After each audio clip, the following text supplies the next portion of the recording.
Saya kira betul, Pak. Saya kira betul. eh, Trisakti itu juga merupakan suatu apa namanya tagline bangsa. Bagaimana kita mandiri, bagaimana kita juga berdaulat, bagaimana kita punya budaya yang utuh. Dan itu juga betul menjadi inspirasi untuk masyarakat kampus Trisakti karena kita ada 6 satdik ya, bukan hanya Universitas Trisakti, tapi ada 5 satuan pendidikan yang lain dan juga kita punya trikrama, 3 tata nilai Universitas Trisakti, yaitu pertama adalah takwa, tekun, terampil, lalu ada asah, asih, asuh, dan yang berikutnya adalah sportif, lalu setia, dan satu lagi adalah satria. Nah, jadi ke 3 trikrama ini yang terdiri dari 9 value, itu pun sudah menjadi inspirasi mewarnai budaya yang kita jalani bersama.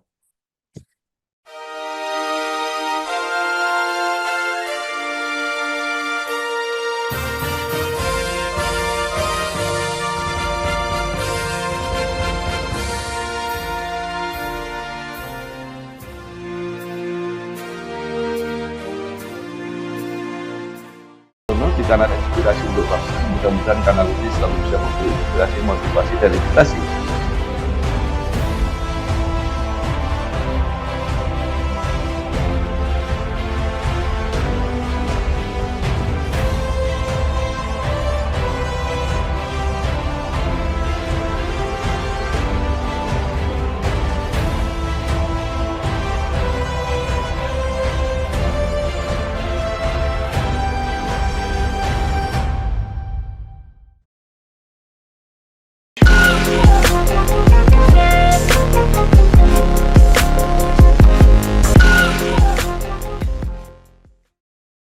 Assalamualaikum warahmatullahi wabarakatuh.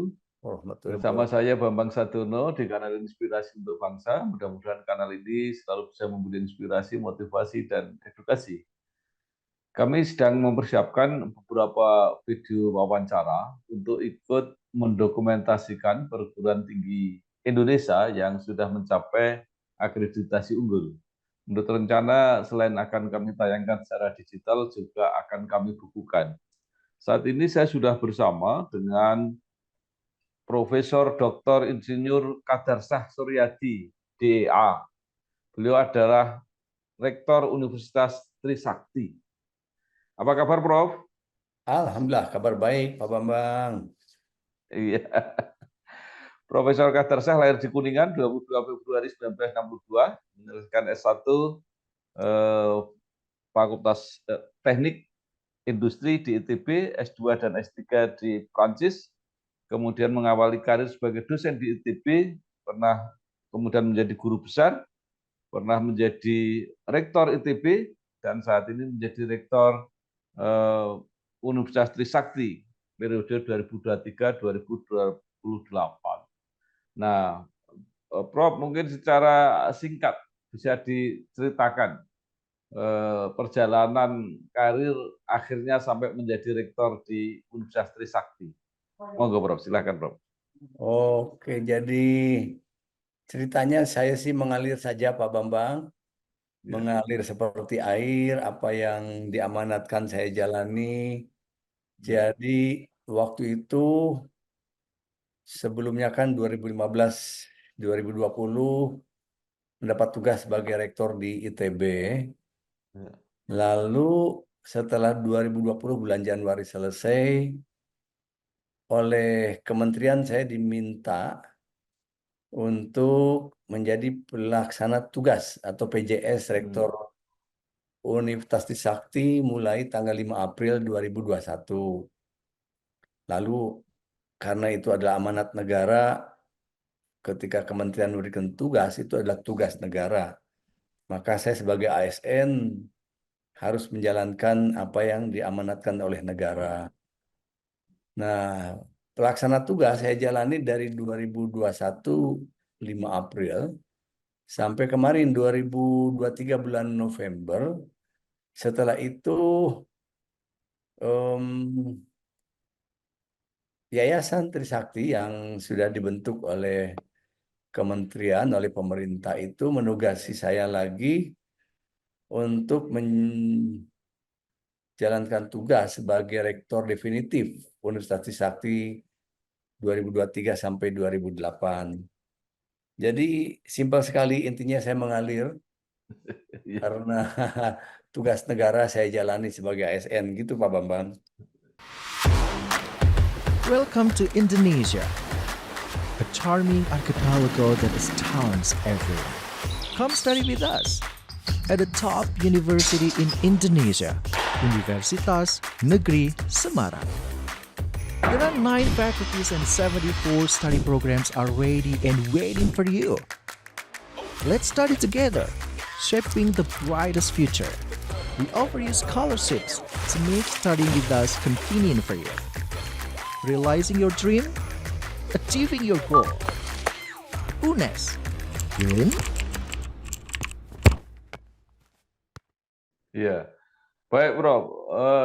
Mungkin juga bisa diceritakan secara singkat perjalanan dan sejarah Universitas Trisakti sendiri sebagai perguruan tinggi yang saya kira cukup dikenal dan sampai akhirnya mencapai akreditasi unggul, Prof. Iya, itu sebetulnya hasil kerja keras teman-teman semua. Saya sendiri tidak mampu apa-apa kecuali kalau teman-teman yang bekerja keras maka itu terwujud. Saya punya para wakil rektor yang luar biasa, para dekan yang hebat, para pimpinan universitas dari mulai jajaran rektorat sampai fakultas sampai kepada bahkan dosen dan tendiknya pun semangat. Saya teringat apa yang diceritakan salah satu guru besar dari MIT tahun 2013 kalau nggak salah di Kuala Lumpur waktu itu ada kongres Pak. Lalu ada pertanyaan dari audiens kepada keynote speaker dari MIT, ditanya kenapa MIT bisa maju, bisa bagus. Maka jawaban beliau sangat inspiratif, sangat inspiring karena beliau mengatakan MIT bagus maju bukan karena dosennya hebat, bukan karena uangnya banyak, bukan karena infrastrukturnya bagus, bukan karena mahasiswanya hebat, tetapi MIT maju karena adanya kemauan semua pihak untuk maju. Nah, ini saya temukan di Universitas Trisakti, Pak Bambang. Jadi semua pihak, dari mulai dosen, tendik, mahasiswa, bahkan alumni, semuanya punya kemauan untuk maju. Itu yang saya lihat sebagai modal besar kenapa sampai hari ini akhirnya Universitas Trisakti bisa masuk pada kategori unggul. Karena itu tadi adanya semangat, kemauan semua pihak di Universitas Trisakti untuk maju. Saya kira itu Pak Bambang ya. Ya. Baik, Prof. Sekarang akreditasi tertinggi sudah tercapai, akreditasi unggul. Lalu ke depan apa yang masih ingin dicapai oleh Universitas Trisakti? Iya, jadi ini sebetulnya merupakan kelanjutan dari yang sudah kita jalankan. Saya cerita yang sudah dijalankan dulu Pak Bambang ya. Ya. Yang pertama adalah Universitas Trisakti ingin menjalankan program internasionalisasi. Dan itu sudah kita canangkan dari sebelumnya. Em, Lalu yang kedua adalah karena ada keunikan Universitas Trisakti, yaitu banyak alumni yang menjadi entrepreneur, maka dengan teman-teman di Usakti juga kita sudah bersepakat untuk menjalani menuju Entrepreneurial University. Nah, oleh karena itu, dari apa yang sudah kita jalankan dalam rangka internasionalisasi, kita melakukan suatu konsep Pak Bambang yang namanya satu dosen minimum punya 2 network jaringan. Pertama network dalam negeri, yang kedua network internasional. Jadi kalau ada 1.000 dosen berarti kita punya 2.000 network minimal, minimal maaf. Nah, tetapi dari itu juga kita pun berkomitmen untuk turut membangun internasionalisasi. Di antaranya kita sudah membangun kerjasama dengan konsorsium sejumlah perguruan tinggi di ASEAN. Ada, kalau nggak salah ada 11 atau 10 perguruan tinggi atau 11-10 negara yang terdiri dari 17 perguruan tinggi ASEAN yang punya passion, yang punya program yang sama terkait entrepreneur. Dan itu kita lakukan sampai sekarang. Saya inisiasi tahun 2021 ketika saya diamanati di Universitas Trisakti pertama kalinya, lalu ada kawan di ASEAN yang mengontak karena beliau tahu saya ada di Trisakti. Lalu saya dengan beliau dan bersama sejumlah perguruan tinggi ASEAN bikin MOU, bikin kerjasama. Dan alhamdulillah sampai sekarang berjalan terus, Pak. Di antaranya adalah setiap tahun kita melakukan pertemuan, melakukan expose terutama karya-karya mahasiswa yang terkait entrepreneur.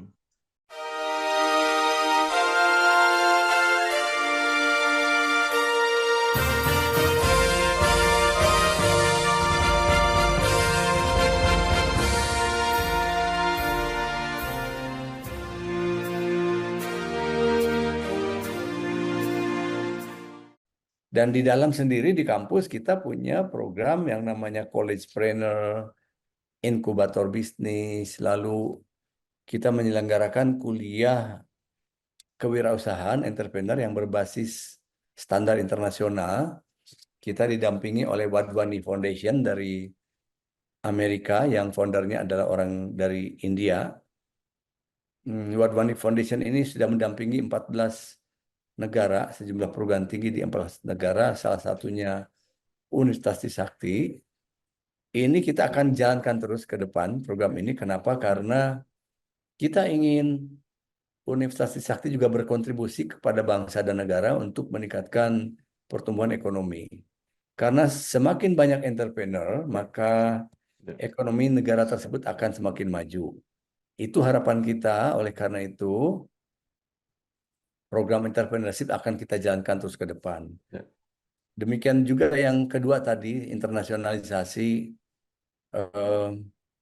Kita ada kerjasama dengan proyek Erasmus di Eropa, dan ini sudah berjalan sejak beberapa tahun yang lalu. Bahkan ada dua grup dari Universitas Trisakti yang mendapatkan proyek Erasmus, dan ini kita kawal terus. Kenapa? Karena ini menambah network banyak, Pak Bambang. Dan ketika network banyak, maka akan semakin memberikan kemudahan kita untuk memberikan akses pada mahasiswa dan alumni, supaya nanti mereka setelah lulus juga menjadi global citizen. Dan yang berikutnya adalah tugas kampus adalah untuk juga mengharumkan nama bangsa dan negara.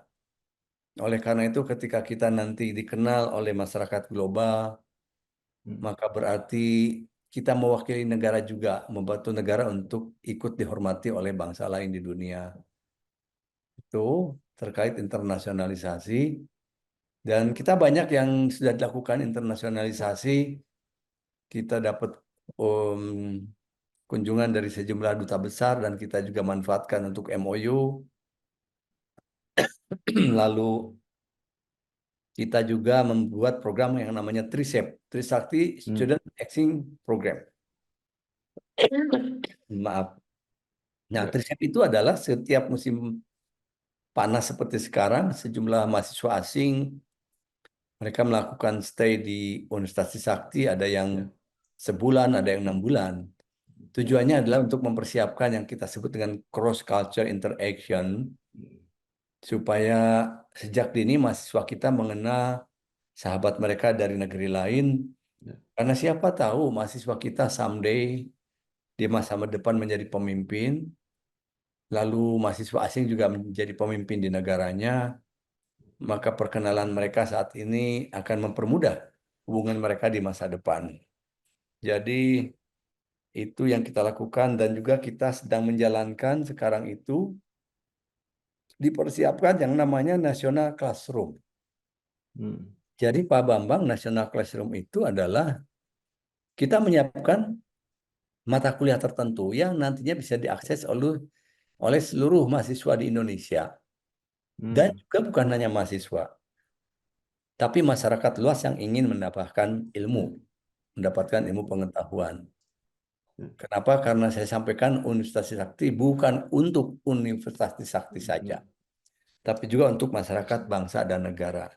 Nah, ini kita sedang mempersiapkan National Classroom yang pada saat selanjutnya akan menjadi Global Classroom, yaitu kita pilih sejumlah mata kuliah dalam bahasa Inggris yang bisa diakses oleh masyarakat global, bukan hanya Indonesia, tapi juga internasional. Itu saya kira Pak Bambang. Ya.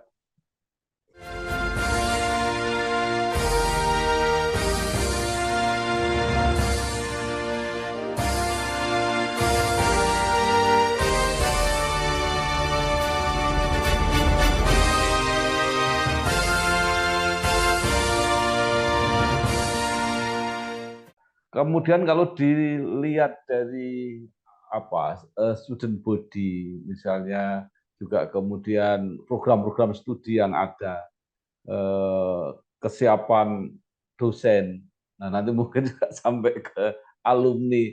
Seperti apa sekarang Universitas Trisakti, Bro? Kita sangat bersyukur Pak Bambang. Kenapa? Karena kita sedang menambah jumlah dosen yang berkualifikasi S3 dan semuanya semangat mau menjalankan itu.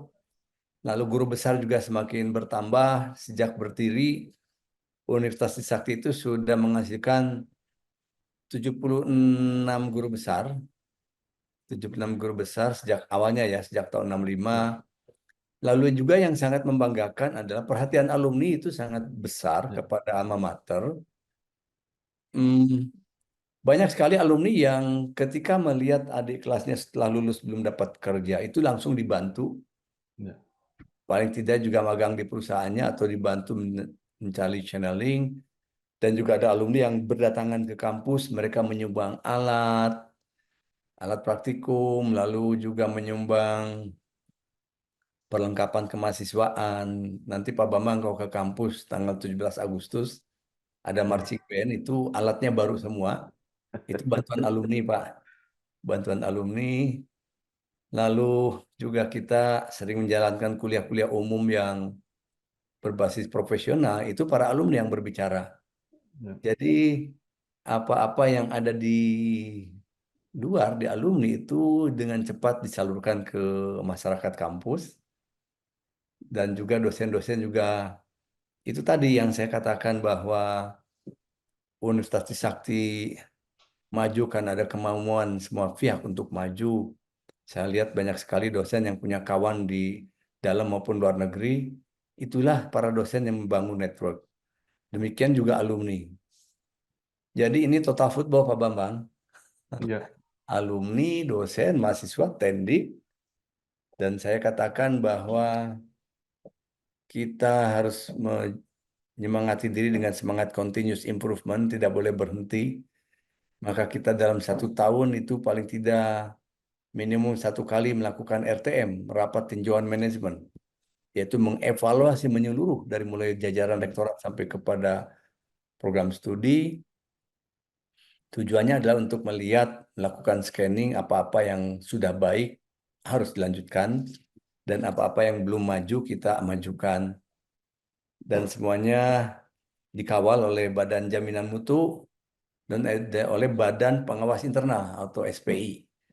Nah, 2 ini yang mengawal kita. Yang pertama akuntabilitas akademik, yaitu Badan Jaminan Mutu, dan yang kedua adalah akuntabilitas manajemen dan governance, itu yang Badan Pengawas Internal. Itu kita lakukan tinjauan manajemen dalam suatu rapat besar. Intinya adalah mengawal, jangan sampai kita keluar dari koridor.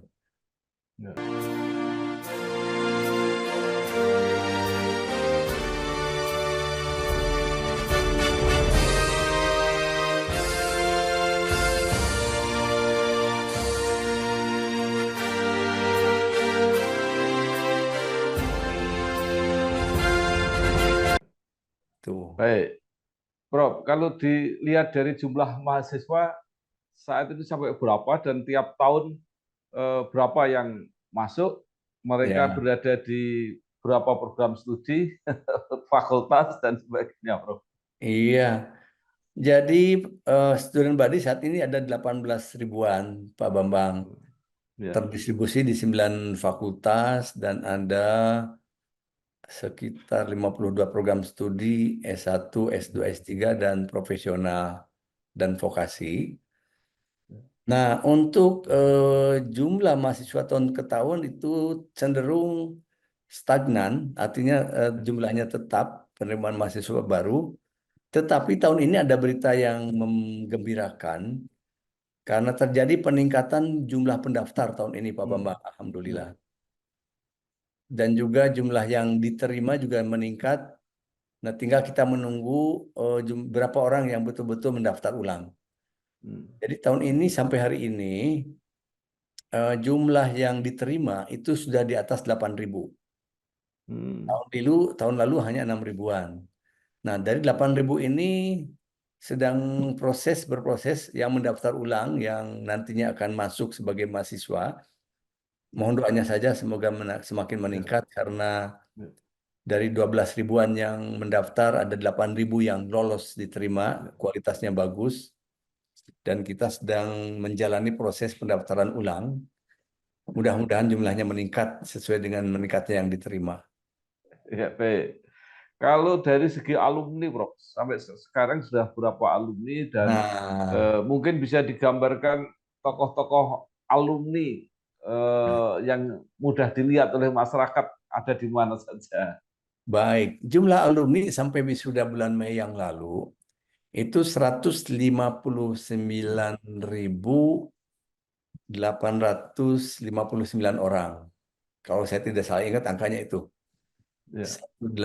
159.859 orang. Nah, alumni yang menjadi public figure banyak sekali, di antaranya adalah Dirut Bank BNI, itu Pak Royko Hmm. Tumilar, lalu ada Dirjen Imigrasi, Pak Silmi Hmm. Karim, kemudian kalau tidak salah di Dewan Perwakilan Rakyat itu ada 38 alumni yang menjadi anggota Dewan. Oh. Di antaranya ada Pak Maman Abdurrahman itu di Komisi 7. Hmm. Lalu Pak Ande Rosiade, mungkin Bapak juga mengenal. Pak Ya. Lalu banyak sekali, ada 38 orang yang ada di Dewan. Demikian pula di BUMN banyak juga yang berkiprah baik di Pertamina, di PGN, lalu di kementerian juga ada, di SKK Migas, juga ada yang menjadi dirjen di Kementerian Kesehatan. Itu Pak Bambang. Ya. Saya kira banyak sekali yang menduduki jabatan Ya. eselon 1 maupun para entrepreneur, para Ya. entrepreneur.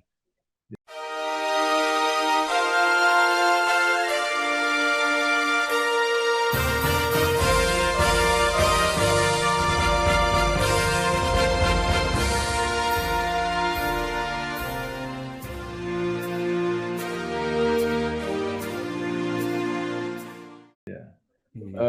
Baik, Prof.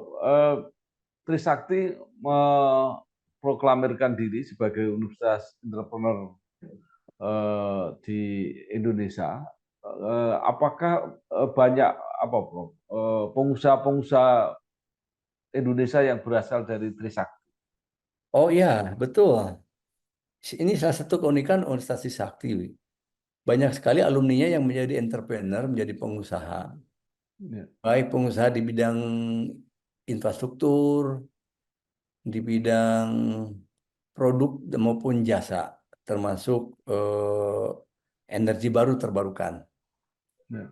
Nah, itu juga ada alumni yang sekarang itu menggarap tentang solar cell, ada juga yang alumni yang menggarap tentang biomas, Pak, energi yang berbasis biomasa, dan tentu alumni lain yang bergerak di bidang tadi, bidang industri maupun jasa itu banyak sekali, Ya. Ya. sangat banyak dan Itu yang menjadi keunikan Universitas Trisakti, dan ini yang akan kita strukturkan dalam pendidikan di dalam kampus untuk menguatkan semangat entrepreneur tadi. Kita punya mata kuliah yang berbasis entrepreneurship, Ya. lalu college planner, inkubator bisnis, lalu kita juga melibatkan mahasiswa dalam perlombaan entrepreneur. Kemarin 2 bulan yang lalu di Filipina kita kirim 3 tim mahasiswa untuk kompetisi ideapreneur, dan alhamdulillah 2 tim ini dapat juga juara, dapat medali silver dari sekian banyak calon peserta. Kemudian juga kita kirim mahasiswa yang berinovasi dalam bidang IT, kita kirim ke Thailand, kita kirim ke beberapa negara, dan alhamdulillah mereka juga banyak mendapatkan medali emas.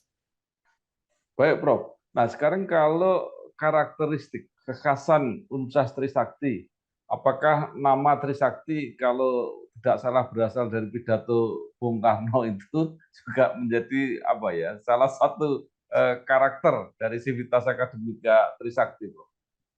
Saya kira betul, Pak. Saya kira betul. Trisakti itu juga merupakan suatu tagline bangsa. Bagaimana kita mandiri, bagaimana kita juga berdaulat, bagaimana kita punya budaya yang utuh. Dan itu juga betul menjadi inspirasi untuk masyarakat kampus Trisakti, karena kita ada 6 satdik ya, bukan hanya Universitas Trisakti, tapi ada 5 satuan pendidikan yang lain.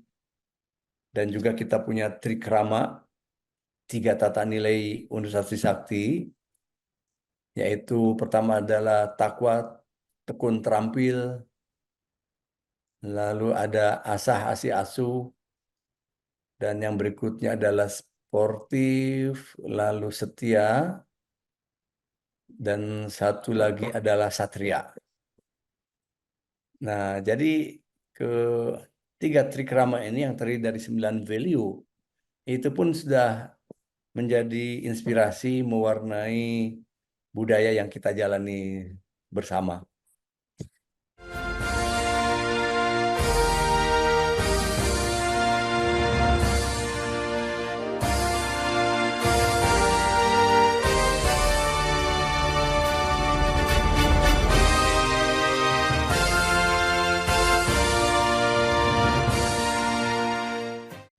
Baik, Prof. Ke depan, bangsa Indonesia sedang mempersiapkan diri untuk menyongsong Indonesia Emas 2045, dan salah satu andalannya adalah SDM. Nah, apa yang dipikirkan oleh Trisakti untuk ikut berpartisipasi dalam program besar ini, Prof? Ya, jadi begini, dalam rangka menyongsong Indonesia Emas 2045, yang pertama adalah kita tanamkan rasa cinta tanah air kepada generasi muda. Kenapa? Karena sekarang ini arus globalisasi begitu deras, dunia sudah tanpa batas karena pengaruh teknologi digital. Tetapi anak-anak muda kita tanamkan bahwa mereka harus cinta tanah air, sehingga dalam program kampus pun kita punya yang namanya unit budaya. Unit budaya, karena unit budaya inilah yang mengawal para mahasiswa supaya mereka cinta budaya. Jadi kita punya unit kemahasiswaan yang masing-masing unit dia punya keaktifan, ada yang unit Jawa, unit Sumatera, sampai kepada unit-unit suku-suku yang ada di Indonesia. Itu kita support, kita dukung mahasiswa untuk mencintai budaya ini dengan membentuk unit-unit kemahasiswaan tadi. Lalu yang kedua, kita punya program KUMIT, KUM ITT namanya, yaitu Kuliah Usaha Mandiri Ilmu Teknologi Terapan, yang wahananya kita pilih daerah-daerah pedesaan. Indonesia ini kan ada 74.000 lebih desa.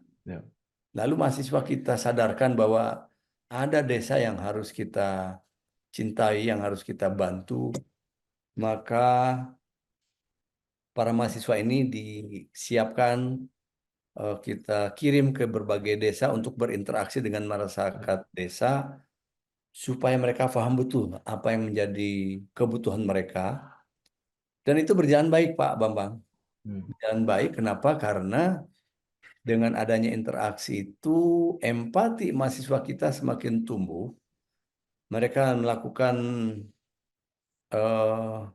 penerapan ilmu teknologi terapan, apakah itu membangun sekolah, membangun MCK, atau memberikan training kepada para ibu-ibu masyarakat setempat untuk membuat produk-produk yang bisa dikomersialkan, lalu membantu packaging untuk barang-barang yang mereka hasilkan. Ini tentu tidak bisa 74.000 desa kita layani, tapi paling tidak mahasiswa punya kesadaran bahwa ada masyarakat desa yang harus dicintai. Yang berikutnya adalah terkait dengan teknologi digital. Anak-anak pun tidak boleh ketinggalan dengan kemajuan digital, maka kita punya kebijakan policy bahwa mahasiswa bidang apapun, dia harus mengenal komputasi. Komputasi itu penting. Yang kedua, mahasiswa bidang apapun harus mengenal data analitik, karena sekarang kita masuk era big data. Dan yang ketiga, masyarakat untuk bidang tertentu dan level tertentu harus menguasai artificial intelligence. Nah, 3 bidang ini itu akan menjadi masa depan sampai kapanpun, karena sekarang kita masuk dalam era baru, era digital. Nah, itu yang kita juga persiapkan, Pak Bambang. Dan mereka juga tidak boleh ketinggalan dengan masyarakat global tentu, sehingga program internasionalisasi kita juga programkan. Jadi itu Pak Bambang. Ya, baik. Terima kasih sekali Profesor Dr. Insinyur Kadarsah Suryadi DEA, Rektor Universitas Trisakti.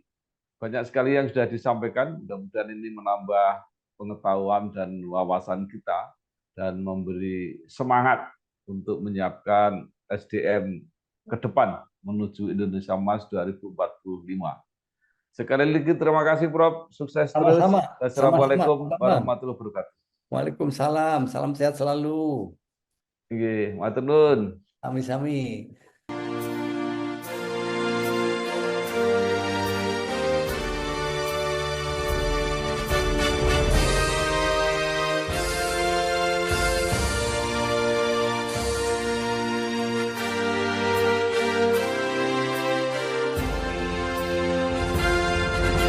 Di kanal Inspirasi untuk Bangsa. Mudah-mudahan kanal ini selalu bisa memberi inspirasi, motivasi, dan edukasi